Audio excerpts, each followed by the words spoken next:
اعوذ باللہ من الشیطان الرجیم بسم اللہ الرحمن الرحیم۔ محترم سامعین، السلام علیکم ورحمۃ اللہ وبرکاتہ۔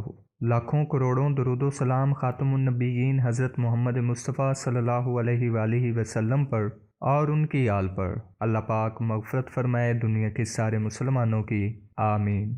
قصہ اصحاب الاخدود۔ اللہ تعالیٰ نے قرآن مجید میں فرمایا، آسمان کی قسم جس میں برج ہے، اور اس دن کی جس کا وعدہ ہے، اور حاضر ہونے والے کی، اور جو اس کے پاس حاضر کیا جائے اس کی، کہ خندقوں کے کھودنے والے ہلاک کر دیے گئے، یعنی آگ کی خندقیں جن میں ایندھن جھونک رکھا ہے، جبکہ وہ ان کے کنارے پر بیٹھے ہوئے تھے، اور جو سختیاں اہل ایمان پر کر رہے تھے ان کو سامنے دیکھ رہے تھے۔ ان کو مومنوں کی یہ بات بری لگتی تھی کہ وہ خدا پر ایمان لائے ہوئے تھے، جو غالب اور قابل ستائش ہے، وہی جس کی آسمانوں اور زمینوں میں بادشاہت ہے، اور خدا ہر چیز سے واقف ہے۔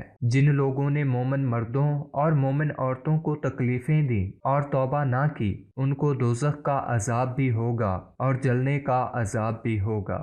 سورۃ البروج آیت نمبر 1 تا 10۔ اصحاب الاخدود کا زمانہ حضرت عیسیٰ علیہ السلام کے بعد کا زمانہ ہے۔ بعض لوگوں کی رائے اس کے برعکس ہے۔ ایک تیسرے گروہ کی رائے مذکورہ دونوں سے مختلف ہے۔ اس گروہ کا کہنا ہے کہ ان قرآنی آیات میں جس واقعے کا ذکر ہے، اس طرح کے واقعات دنیا میں بہت پیش آئے ہیں، لیکن قرآن مجید میں جن لوگوں کا ذکر آیا ہے ان کے بارے میں مسلم، مسند احمد اور نسائی میں حضرت صہیب رضی اللہ عنہ کی روایت موجود ہے۔ اس طرح ابن اسحاق نے بھی ایک روایت نقل کی ہے۔ ان دونوں کو یہاں بیان کیا جاتا ہے۔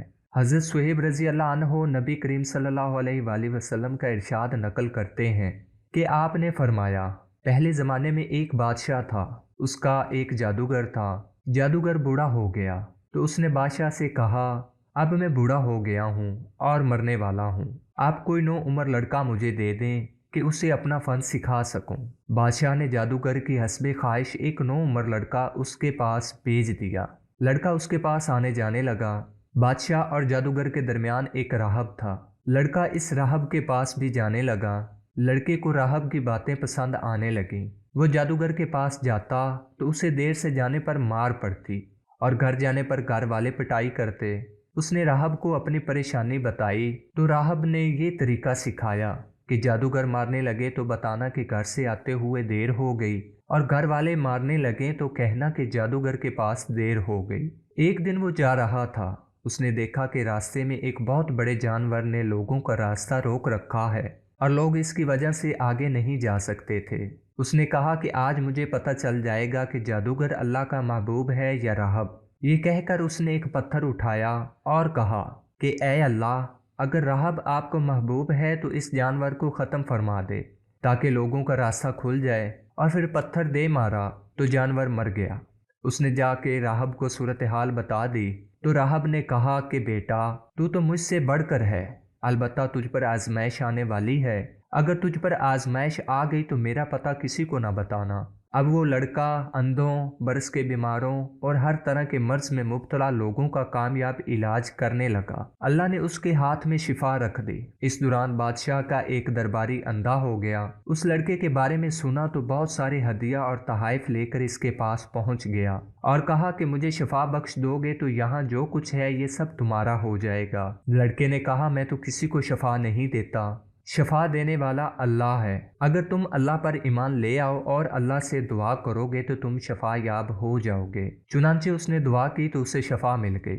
اس کے بعد وہ شخص بادشاہ کے پاس آیا اور اس جگہ بیٹھ گیا جہاں بیٹھا کرتا تھا۔ بادشاہ نے پوچھا کہ تمہاری آنکھیں کس نے صحیح کی؟ اس نے جواب دیا کہ میرے رب نے، جو میرا اور تمہارا رب ہے۔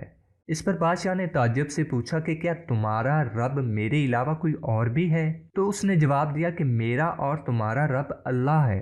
اب بادشاہ اسے اس وقت تک سزا دیتا رہا جب تک اس نے مذکورہ لڑکے کا نام پتہ نہ بتا دیا۔ اب لڑکے کو لایا گیا تو اس سے پوچھا گیا کہ لڑکے، مجھے پتہ چلا ہے کہ تیرے پاس کوئی جادو ہے جس کی مدد سے تو اندھوں اور برس میں مبتلا لوگوں اور دیگر بیماریوں کا علاج کرتا ہے۔ لڑکے نے جواب دیا کہ میں تو کسی کو شفا یاب نہیں نہیں کرتا بلکہ اللہ تعالیٰ شفا دینے والا ہے۔ بادشاہ نے کہا کیا وہ میں ہوں؟ لڑکے نے جواب دیا کہ نہیں۔ اس پر بادشاہ کہنے لگا کہ کیا میرے علاوہ بھی تیرا کوئی رب ہے؟ تو لڑکے نے جواب دیا کہ میرا اور تیرا رب اللہ ہے۔ کہتے ہیں کہ بادشاہ نے اسے بھی سزا دینی شروع کر دی اور اس وقت تک سزا دیتا رہا جب تک کہ اس نے راہب کا پتہ نہ بتا دیا۔ اب راہب کو لایا گیا اور اس سے کہا گیا کہ اپنے دین سے پھر جاؤ۔ راہب نے انکار کر دیا تو اسے آرے سے چیر کر 2 ٹکڑے کر دیا گیا۔ اب اس اندھے سے کہا گیا کہ اپنے دین سے پھر جا، جس کو لڑکے نے اللہ کے حکم سے شفا یاب کیا تھا اس نے بھی انکار کر دیا،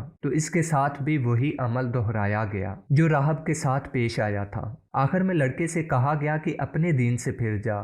لڑکے نے انکار کر دیا تو لڑکے کو ایک قافلے کے ساتھ کر دیا اور اسے کسی پہاڑی کی طرف روانہ کر دیا اور کہا کہ تمہارے اس پہاڑ کی چوٹی تک پہنچنے تک اگر یہ اپنے دین سے پھر جاتا ہے تو تم اسے واپس لے آنا، بصورت دیگر اسے وہیں سے نیچے لڑکا دینا۔ یہ لوگ جب لڑکے کو لے کر پہاڑ کی چوٹی تک پہنچے تو لڑکے نے دعا کی کہ اے اللہ تو ان کے ساتھ جیسے مرضی ہو برتاؤ کرو اور تو میری طرف سے ان کے لیے کافی ہو جا۔ اس کے بعد پہاڑ اس زور سے ہلنے لگا کہ وہ سب لڑک گئے۔ اب وہ لڑکا ایک مرتبہ پھر بادشاہ کے پاس پہنچ گیا۔ بادشاہ نے پوچھا کہ تیرے ساتھ جو لوگ گئے تھے ان کا کیا بنا؟ تو لڑکے نے جواب دیا اللہ نے ان کا کام تمام کر دیا۔ اس مرتبہ بادشاہ نے اسے ایک گروہ کے ساتھ سمندر کے راستے میں بھیج دیا اور تاکید کی کہ وہاں پہنچنے کے بعد لڑکا اگر اپنے دین سے پھر جاتا تو واپس لے آنا، بصورت دیگر اسے سمندر میں غرق کر دینا۔ جب یہ لوگ سمندر میں گئے تو لڑکے نے دعا کی کہ اے اللہ تو ان کے ساتھ اپنی مرضی کے مطابق سلوک کر۔ اس پر سارے لوگ سمندر میں ڈوب گئے۔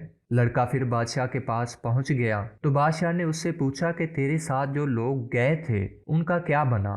تو لڑکے نے جواب دیا اللہ نے ان کا کام تمام کر دیا۔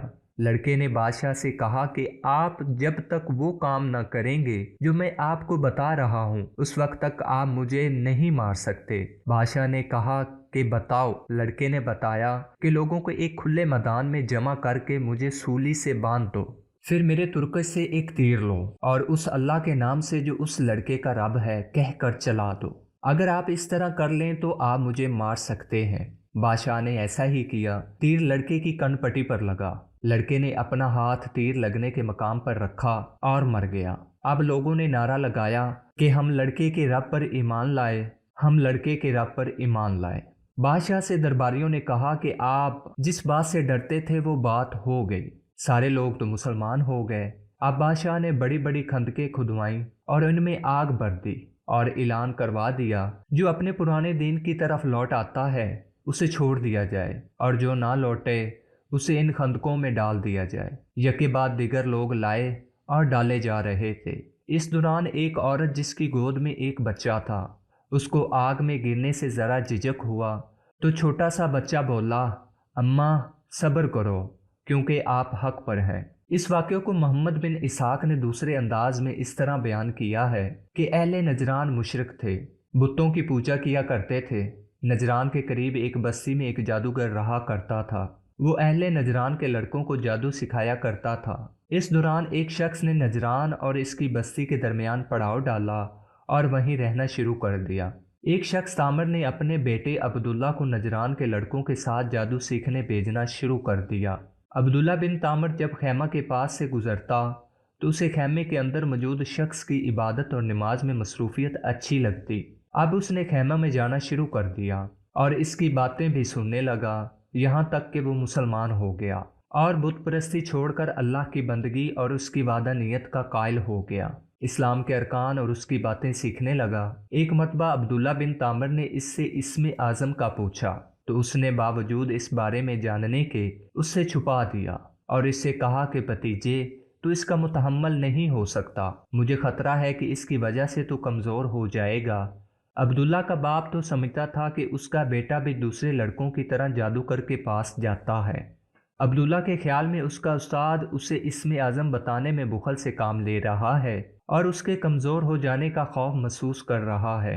اب اس نے بہت سارے تیر اکٹھے کیے اور ہر تیر پر اس نے اللہ کا ایک ایک نام لکھا اور اپنی معلومات کے مطابق اس نے اللہ کے تمام نام الگ الگ تیروں میں لکھ کر سب کو اکٹھا کر کے اس نے آگ جلائی اور پھر ایک ایک تیر آگ میں ڈالنے لگا۔ اسم اعظم والا تیر اس نے ڈالا تو وہ اچھل کر باہر آ گیا، وہ آگ میں جلنے سے محفوظ رہا۔ اس نے وہ تیر لیا اور اپنے استاد کو جا کر بتایا کہ اسے اسم اعظم کا پتہ چل گیا ہے۔ استاد نے اس سے پوچھا تو اس نے اسم اعظم بتا دیا۔ استاد نے اس سے کہا کہ تمہیں کیسے پتہ چلا؟ تو اس نے طریقہ بتا دیا۔ استاد نے کہا کہ بھتیجے، تمہیں صحیح معلوم ہوا ہے، اب تم اپنے اوپر قابو پاؤ، لیکن مجھے نہیں معلوم کہ تم کس طرح کر پاؤ گے۔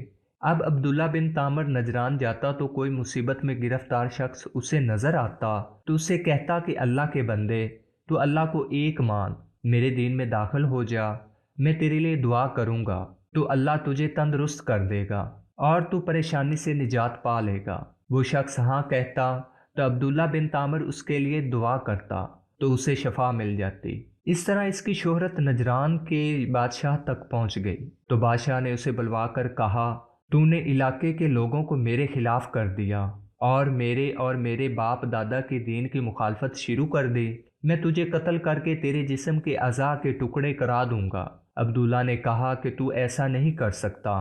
بادشاہ نے اسے بلند و بالا پہاڑوں کی چوٹیوں سے نیچے گرانے کے لیے بھیجا تو یہ زمین پر آ جاتا، لیکن اسے کسی قسم کی تکلیف نہیں پہنچتی۔ جب اسے نجران کے ایسے سمندروں میں ڈبو دیا جاتا جہاں ہر چیز گر کر ختم ہو جاتی ہے تو یہ وہاں سے بھی صحیح سالم نکل آتا اور اسے کوئی آنچ نہیں آتی۔ جب شاہ نجران اس سے تنگ آ گیا تو عبداللہ بن تامر نے اس سے کہا کہ تو مجھے قتل نہیں کر سکتا، ہاں اگر تو اللہ کی وعدہ نیت کا قائل ہو گیا اور اس کی ذات پر ایمان لے آئے جس پر میں ایمان لایا ہوں، تو اس صورت میں تو مجھے قابو کر کے قتل کر سکتا ہے۔ کہتے ہیں کہ شاہ نجران اللہ کی وعدہ نیت کا قائل ہو گیا اور عبداللہ بن تامر کے کہنے کے مطابق ایمان لے آیا۔ اس کے بعد اپنی لاٹھی سے عبداللہ بن تامر کو مارا تو وہ معمولی زخمی ہو گیا اور مر گیا۔ اس کے ساتھ بادشاہ بھی مر گیا۔ ان دونوں کی موت کے بعد اہل نجران عبداللہ بن تامر کے دین پر عمل پیرا ہو گئے۔ یہ وہی دین ہے جو حضرت عیسیٰ علیہ السلام لے کر آئے تھے۔ بعد میں اہل نجران بہت سے گروہوں میں بٹ گئے۔ محمد بن اسحاق کہتے ہیں کہ زناوس قبیلہ حمیر کا ایک لشکر لے کر اہل نجران کے پاس گیا اور انہیں دین یہودیت کی طرف دعوت دی اور قبول نہ کرنے کی صورت میں قتل کی دھمکی دی۔ ان لوگوں نے زناوس کی بات نہ مانی اور قتل ہو جانے کو ترجیح دی۔ چنانچہ ان لوگوں کے لیے خندقیں کھودی گئیں اور آگ میں انہیں ڈالا گیا۔ بہت ساروں کو تلواروں سے قتل کیا گیا اور انہیں مسلح بنا دیا گیا۔ کہتے ہیں کہ اس طرح 20,000 افراد کو قتل کیا گیا۔ زناوس اور اس کے لشکر کے بارے میں سورۃ البروج میں کہا گیا ہے کہ خندقوں والے ہلاک کر دیے گئے۔ بعض لوگوں کا خیال ہے کہ خندقوں میں آگ جلانے کا واقعہ دنیا میں ایک نہیں ہے، بلکہ اس طرح کے واقعات دنیا میں بہت ہوئے ہیں۔ ابن ابی حاتم کی روایت ہے کہ یمن میں طبی کے زمانے میں خندقیں کھودی گئیں۔ قسطنطنیہ میں قسطنطین کے زمانے میں جب نصارہ نے اپنا قبیلہ دین مسیح اور توحید سے پھیر دیا تھا، اس وقت ایک تنور بنایا گیا اور اس میں ان نصارہ کو ڈالا گیا جو دین مسیح اور توحید پر قائم تھے۔ سرزمین عراق میں بابل میں بخت نصر کے زمانے میں بت بنا کر لوگوں کو اس کی پوجا کرنے کا حکم دیا گیا تو دانیال اور اس کے 2 ساتھی نے بت پرستی سے انکار کر دیا، تو ان کے لیے ایک تنور بنایا گیا جس میں لکڑیاں ڈال کر آگ جلائی گئی اور ان کو اس میں ڈالا گیا تو اللہ نے اس آگ کو ٹھنڈا کر کے ان کے لیے سلامتی اور ٹھنڈک کا باعث بنا دیا، اور نہ صرف انہیں اس سے نجات دی بلکہ خدا کی نافرمانی کرنے والوں کو اس میں ڈال دیا۔ یہ نافرمان 9 افراد تھے جنہیں آگ نے ختم کر دیا۔ بعض لوگوں نے اخدود یعنی خندقوں کے بارے میں بتایا کہ ان کی تعداد 3 تھی، ایک شام میں، دوسری عراق میں اور تیسری یمن میں۔ اصحاب الاخدود کے بارے میں تفصیلی ذکر سورۃ البروج کی تفسیر میں موجود ہے۔